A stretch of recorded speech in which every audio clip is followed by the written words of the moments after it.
Brilliance Audio presents The Banty House by Carolyn Brown, performed by Carissa Vacker. Change is a good thing. Kate Carson wished she had the person who had first said that by the throat. She'd choke them until their face turned blue, and then slap them for being that color. She didn't like change. First, her little town had lost its post office, and then the saloon was blown away by a tornado, and the cotton mill went out of business. All that had happened in the past 50 years, and just 2 weeks ago, her hairdresser had up and dropped graveyard dead. They hadn't had a bit of forewarning, and now the Carson sisters had to drive almost 3 miles to the Hondo Cotton Curl just to get their hair fixed on Thursday mornings. Used to be they only had to walk 1 block down Main Street, turn left, and their beauty shop was right there in the garage beside the second house on the right. They'd figured Estelle, their old hairdresser, would outlive them all, being as how she was only 65, and the youngest of the Carson sisters was more than a decade older than that. Next thing would be that God himself wasn't interested in sticking around Rooster, Texas either, and he'd send a tornado to wipe out the only church left in town. Kate muttered about that idea as she put on her best sweater that cool April morning and crossed the dog trot from the house to the garage to get the car backed out so they could go drive to Hondo. Lord only knew that she couldn't let Betsy or Connie drive their mama's car. Connie would get to daydreaming and drive them through a barbed wire fence.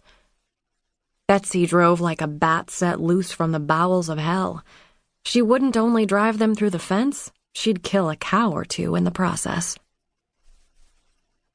Kate remembered the first time she had gotten behind the wheel of the turquoise 1958 Lincoln. Her mama had brought it home from the dealership down in Hondo, and she'd let each of the girls have a turn at driving it around the block. She told them that she had picked out that color because it reminded her of Easter, which was the very next Sunday. "And here we are 62 years later," Kate said as she started the engine.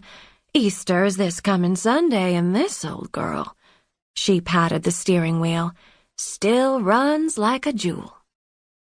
She looked up toward the pale blue sky with no clouds in sight. "You done good, Mama, when you bought this car." Betsy came out of the big 2-story house first and crawled into the back seat. "I hate seat belts, and I still say that having the damn things installed has ruined the value of Mama's car." "We didn't have much choice after the 3rd time the cops pulled you over for speeding, and we had no seatbelts, so we doubled the fine," Betsy replied. Connie opened the passenger door and slid into the wide bench seat next to Kate. "Cops are everywhere these days. Don't know why they can't stay on the highways where they belong and leave the farm roads alone. Next thing you know, they'll be camping out at the edge of Rooster." "I doubt that." Kate put the car in gear and made a right-hand turn onto Main Street. "We're pretty much all that's left of Rooster, and they know we've got seat belts now. Besides, no one needs to be scared because you don't drive anymore, Connie." "I would if you hadn't let my license expire," Connie fumed. "Don't fuss at me. You can always get it back if you take the test," Kate reminded her for the 100th time. "If this damn seatbelt wasn't holding me down, I'd reach over this seat and slap you silly," Connie told her. Kate turned on the radio and found the classic country music station they all liked.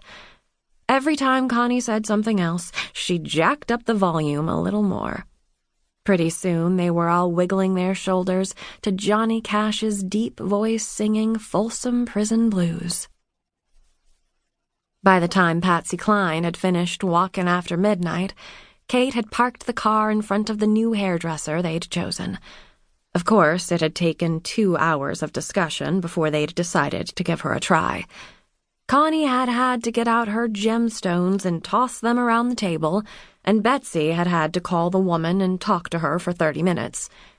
It was a wonder that Lucy hadn't hung up the phone when Betsy asked her age, weight, and marital status.